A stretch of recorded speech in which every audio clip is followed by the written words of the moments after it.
positive for COVID-19.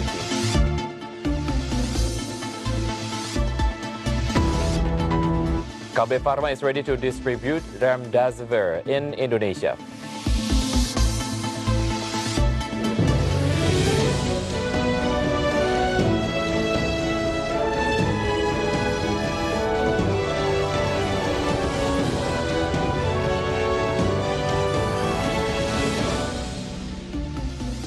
Hello viewers in Indonesia and Singapore, Market Headlines is ready to provide you a number of information from the business, economic and capital market sectors. With me, Wicky Adrian. This is Market Headlines.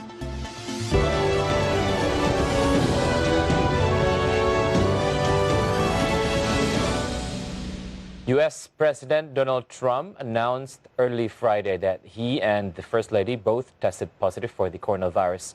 Trump announced the news in his tweet. The news came after his advisor, Hope Hicks, who traveled with the president on Air Force One to the first presidential TV debate on Tuesday, has tested positive for coronavirus. Meantime, Trump was last seen in public on Thursday afternoon, returning to the White House after a fundraising trip to New Jersey.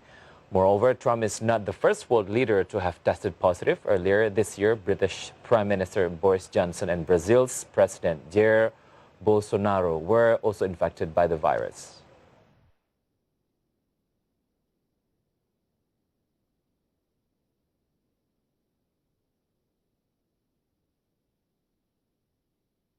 Ministry of Manpower recorded as many as 12.4 million workers have received salary subsidy for workers that draw salary of below 5 million rupiah a month. President Joko Widodo launched monthly wage subsidy assistance of 600,000 to be disbursed for a 4-month period to 15.7 million workers drawing a salary of below 5 million rupiah a month. However, the realizations number was only 12.4 million workers, as the Ministry of Manpower recorded. 2,4 juta tidak valid. Jadi dari 14,8 juta ini ada 2,4 juta tidak valid. Jadi valid pertama kita lakukan dengan perbankan. Setelah itu kita lakukan lagi validitas yang kedua. Kita lakukan berdasarkan kriteria persyaratan sesuai dengan Permenaker. Nah, dari peraturan tersebut kita sisir, kemudian kita temukan ada yang tidak valid. Dan kemudian yang lapis ketiga, validasi ketiga adalah kita lakukan validasi ketunggalan data. Through a virtual discussion, Minister of Manpower Ida Pauzia said that after conducting several verification steps, 2.4 workers are denied to get the benefit. Starting from the salary more than 5 million, confirmations value, and also unverified data.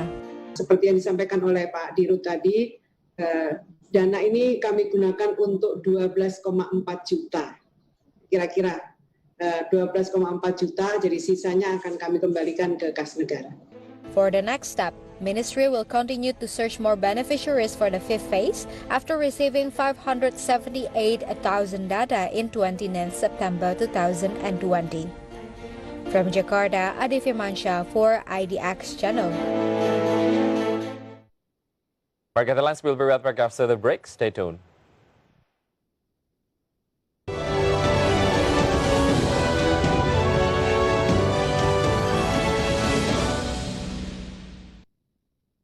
Bagaimana outlook UMKM di 2020 ini, Pak Leona? Saya ingin mengajak terutama anak-anak muda bagaimana caranya supaya nantinya ini bisa berkooperasi dengan baik. Dan ini sudah dimulai.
Presiden Joko Widodo mendukung penuh langkah Badan Pemeriksa Keuangan untuk mengaudit anggaran penanganan COVID-19.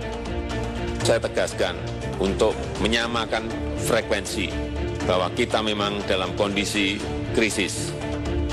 PT Raja Wali Nusantara Indonesia terus melakukan sinergi. Kami mendapat amanah untuk menjadikan pangan ini tidak menjadi satu isu lagi.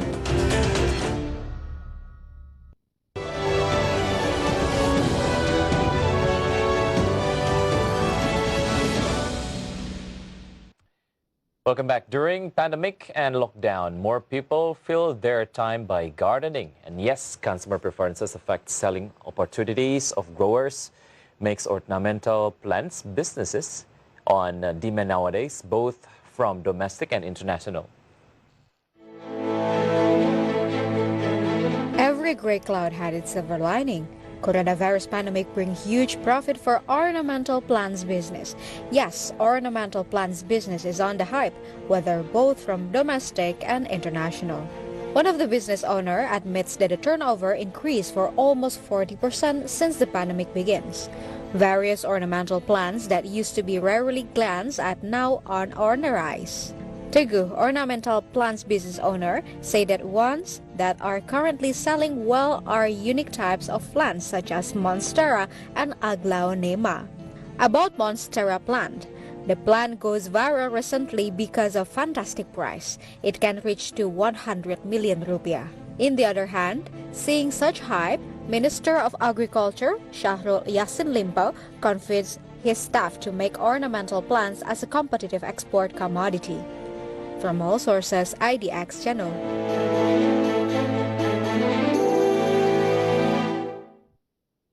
Yeah, people love to live life in a beautiful surrounding, and one of the best way to make better surroundings is with the help of flowers and plants. And that is why people like to collect ornamental plants. Plus point, the coronavirus pandemic has brought a windfall for plant sellers, special ornamental plants, as the demand for ornamental plants is higher. The price also gets higher as well. Recently, there are some ornamental plants that goes viral because of the price. What are those? Let's see in the next graphic. This is viral ornamental plants with expensive price. I'm going to read it carefully because these are the plants that I not feeling familiar with. The first one is Monstera. The average price from 50,000 rupiah to 100,000 rupiah per plant. And Aglaonema, average price as much as 50,000 rupiah to 7 million rupiah. And then Philodendron from 400,000 rupiah to 114 million rupiah. And they are quite easy to take care of, provide several health benefits, and can be utilized in an assortment of stylistic layout topics. But one that I would like to highlight is Monstera plant. This tall tropical plant, also known as Swiss cheese plant, has been all over Instagram and Pinterest feeds. It has uniquely perforated leaves and a vibrant green color that is reminiscent of its native jungle environment. But the question is, why is it so popular? Why are so many people willing to pay much money to buy Monstera? The answer is in the next graphic. This is the reason why Monstera became very popular recently. The first one, of course, trendy in social media, exotic look, large size, great for interior decoration, easy to care for, and cleans the indoor air. And not only in form of plant, the Monstera's pattern can be found in artwork, clothing, dishes, phone covers, pretty much everywhere you look. There it is. Seems like people love how gorgeous and exotic it looks. People get obsessed. If we see this through business perspective, this obsession can lead ornamental plant business is one of the most profitable ventures. So how to start selling indoor plant business? Are you excited to know? Here you will get detailed information for selling up ornamental plant business. The first one is plan your business in advance, calculate estimated costs, pick catchy name, and setting up plant's location, pick area with lots of sunlight. determining soil, clay, loam, or sand, and make your business social media or open house. Actually, if you want to increase your business and boost up the sales, then you should attend the plant shows, seminars to come in contact with various growers and potential buyers. But those activities may be hard to do because of COVID-19 pandemic.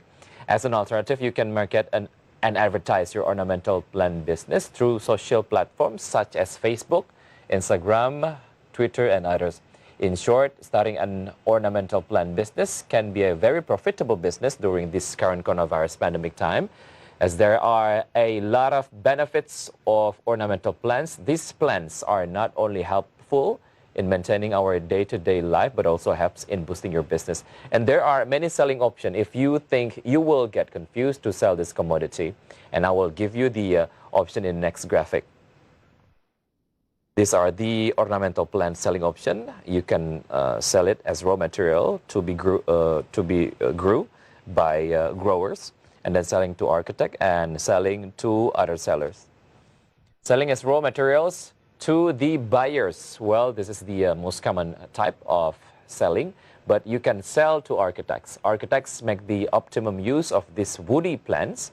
They do not directly use them, but the designers working with them will have the procure these plans to finish the work as planned by the architect.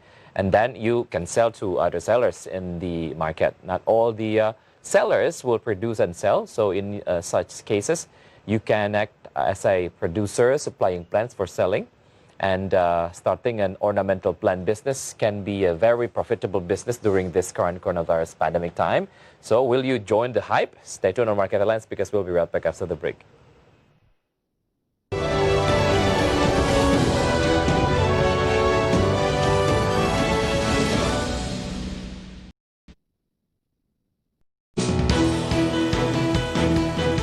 IDX Channel, the Indonesia Stock Exchange channel, is the authorized capital market channel in Indonesia.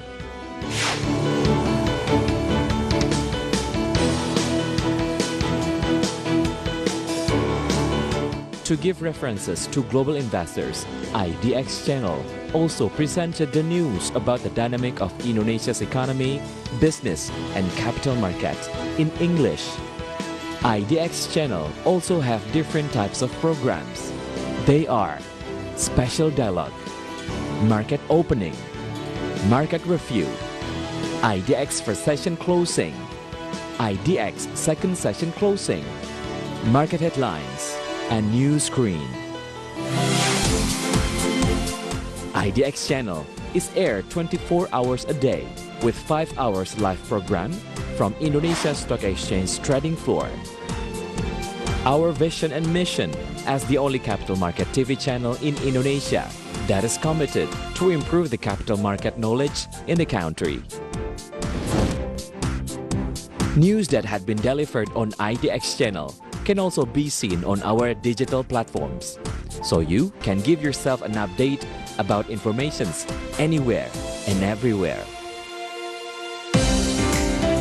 IDX Channel can be watched through Vision Channel, First Media Channel, IndiHome Channel, and Vision Plus, and also live streaming on idxchannel.com. IDX Channel provides information from around the world from different perspectives. We provide you various investment strategies, stock options, inspiring figures for your business references.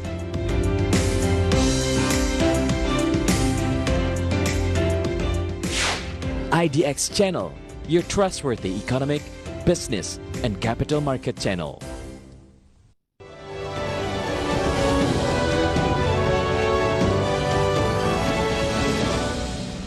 For the last segment, at the Jakarta Composite Index intraday movement earlier today, JCI was open at the level of 4,926.73.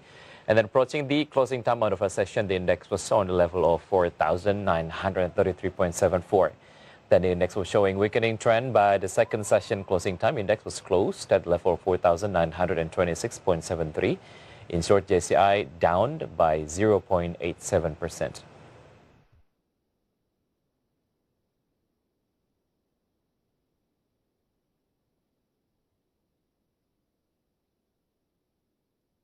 And next, we're going to see the sectoral movement leading the dynamics of today's trading. We got basic industry as the leader of the strengthening trend that went up 0.31%, and we got infrastructure as the leader of the weakening trend that went down 2.25%. Agriculture went down 1.24%, and finance went down 1.06%. And next, we are going to see the intraday movement of rupiah towards US dollar. Open at the level of 14,890, rupiah was also showing weakening trend towards US dollar. I was closed at the level of 15,049. In summary, rupiah went down 0.68%.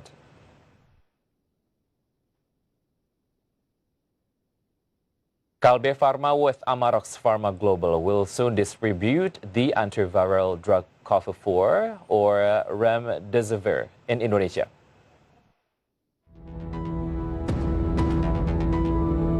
Pharmaceutical company Kalbe Pharma will soon distribute the antiviral drug Oktober or remdesivir in collaboration with Amarox Pharma Global in Indonesia. Kalbe Pharma has also prepared funds for the importation of tens of thousands of doses in the first month of distribution of the drug remdesivir. If demand increases, then imports will be follow in the following months. Peran kami adalah memang untuk pemasaran dan distribusi produk dari Oktober ini di Indonesia. Jadi kerjasama pemasaran dan distribusi ini akan kami lakukan segera karena sudah kesepakatan untuk memberikan layanan kepada pasien yang ada di rumah sakit. According to the President Director of Kalbe Pharma, Fijongtius, the procurement of Oktober drug dosage volumes really depends on the needs of domestic patients. Meanwhile, the selling price of remdesivir marketed by Kalbe Pharma is around 3 million rupiah. Kalbe stated that prices can be reduced if the company imports more of these drugs from India. For information, Oktober or remdesivir injection products are manufactured at Amarox parent company, Hetero in Hyderabad, India. This antiviral drug meets standards approved by stringent global regulatory authorities such as US FDA and EU. Meantime, by leveraging Kalbe Pharma's ability in terms of marketing distribution infrastructure nationwide, this collaboration is expected to accelerate access and wider drug availability for COVID-19 patients throughout Indonesia. From all sources for IDX Channel. Glove molding manufacturer Mark Dynamics Indonesia has secured a sales contract of $44 million for shipment in 2021.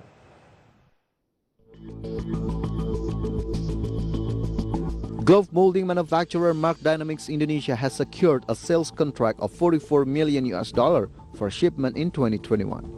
Meanwhile, until the end of 2020, Mark Dynamics projects an increase in net profit to be 110 billion rupiah and sales of 440 billion rupiah. President Director of Mark Dynamics Indonesia Ridwan Goh said that global demand for gloves has continued to increase in the era of the COVID-19 pandemic. This has become a trigger for the company to continue to expand its glove molding capacity. With the fulfillment of the maximum capacity target at the company's factory located in Tanjung Morawa, the company will increase the company's production capacity in 2021 to around 1.4 million units per month. The production capacity will be progressively increased to 1.8 million units per month by the beginning of 2022. Therefore, the company will allocate a capital expenditure of 150 billion rupiah in 2021. The additional capital expenditure allocation to build a new factory and buy a production machine for glove molding. From all sources for IDX Channel. Astra Agro Lestari announced the distribution of interim dividends for the 2020 fiscal year. This palm oil processing company will distribute an interim dividend of 42 rupiah per share. The dividend distribution is based on a circular decision by the company directors that has been approved by the Board of Commissioners and is effective from September 29, 2020. In this interim dividend distribution, Astra Agro Lestari will distribute a total dividend of 80.84 billion rupiah. Meanwhile, based on information disclosure, the interim dividend will be distributed to shareholders on October 19, 2020. For additional information, in the first half of 2020, Astra Agro earned a net profit of 391.9 billion rupiah, with an unrestricted retained earnings balance of 13.95 trillion rupiah.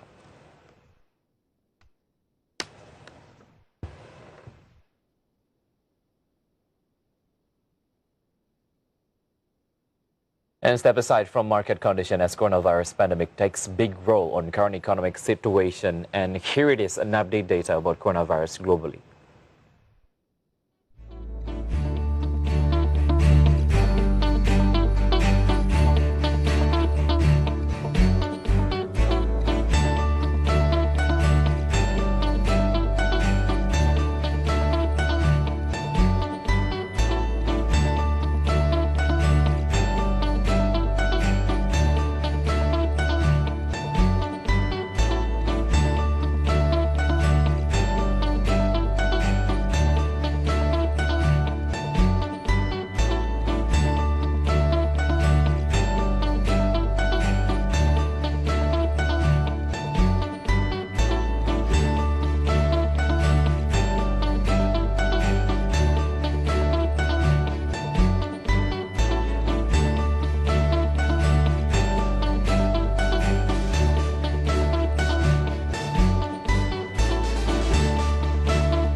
And the news close our market headlines today. Please enjoy our next program on IDX Channel, your trustworthy economic, business, and capital market channel. I'm Wicky Adrian. Have a nice evening.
Halo, apa kabar Pak Eko? Apa kabar? Sehat? Alhamdulillah. Alhamdulillah. Kabarnya? Kabar baik, alhamdulillah. Senang banget bisa main-main ke salah satu gedung ikonik di Jakarta. Terima kasih bisa mampir. Terima kasih sudah diizinkan main-main. Pak Eko, ini saya ada beberapa hal yang ingin saya tanyakan. Boleh. Saya pengen pelajari soal RN ini, Pak. Boleh. Boleh, yuk kita cari tempat yang lebih enak. Baik, siap. Ayo, Pak. Yuk.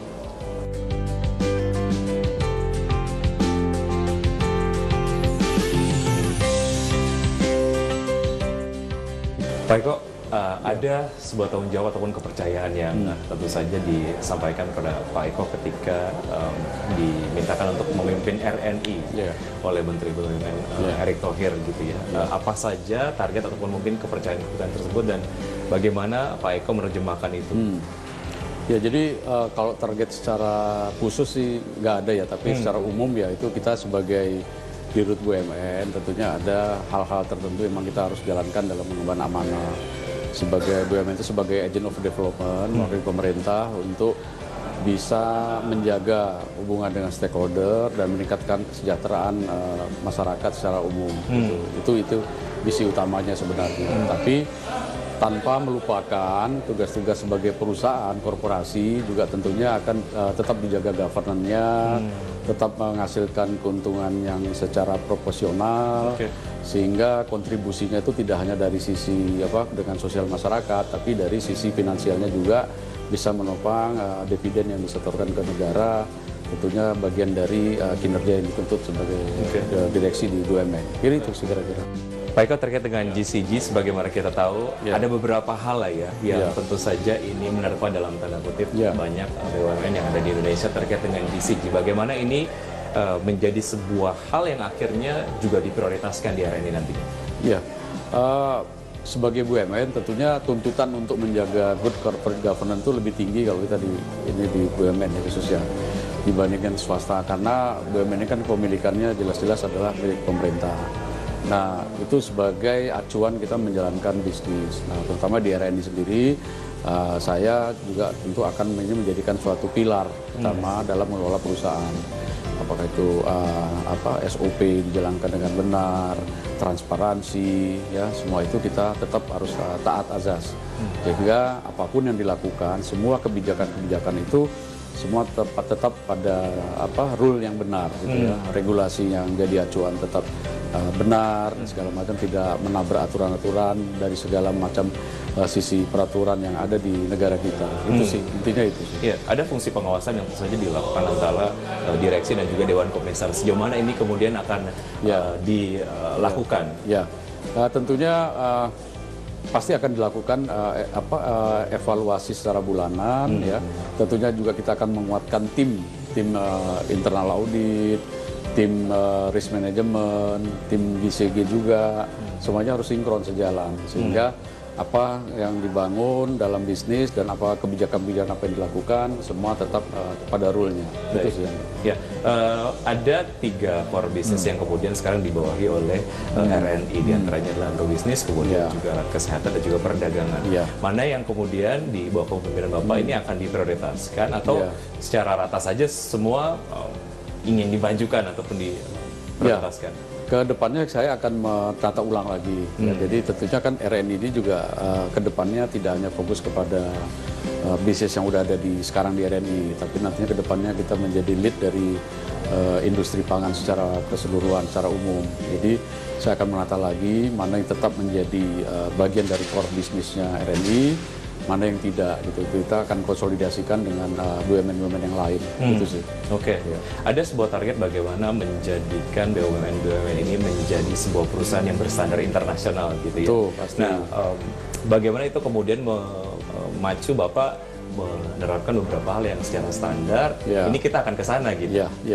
Jadi sejalan dengan message menjadi BUMN yang fokus ke industri pangan, tentunya saya akan melihat benchmark di negara lain maupun perusahaan-perusahaan besar yang udah bermain di sektor pangan ini. Ya, itunya tentunya menjadi acuan kami untuk menjadi BUMN yang kuat di industri pangan. Gitu. Bisa bersaing di dunia internasional. Nah, karena selama ini kan yang berlaku adalah kita banyak melakukan impor, ya, melakukan itu melalui semacam perusahaan-perusahaan yang memang udah berkecimpung di sektor pangan yang udah lama, gitu ya. Nah, kedepannya ya BUMN yang harus ada di situ. Baik, bicara mengenai peran BUMN sendiri terkait dengan ketersediaan ataupun akses masyarakat terhadap pangan, gitu ya. Ketika Bapak memimpin RNI, sejauh mana ke depan ini akan ada sebuah kontribusi agar secara mata rantai pangan atau mungkin ketersediaan pangan betul-betul terjaga agar volatilitas harga ataupun komoditas pangan itu bisa dijaga ataupun dihindari. Jadi memang kuncinya sebenarnya adalah distribusi dan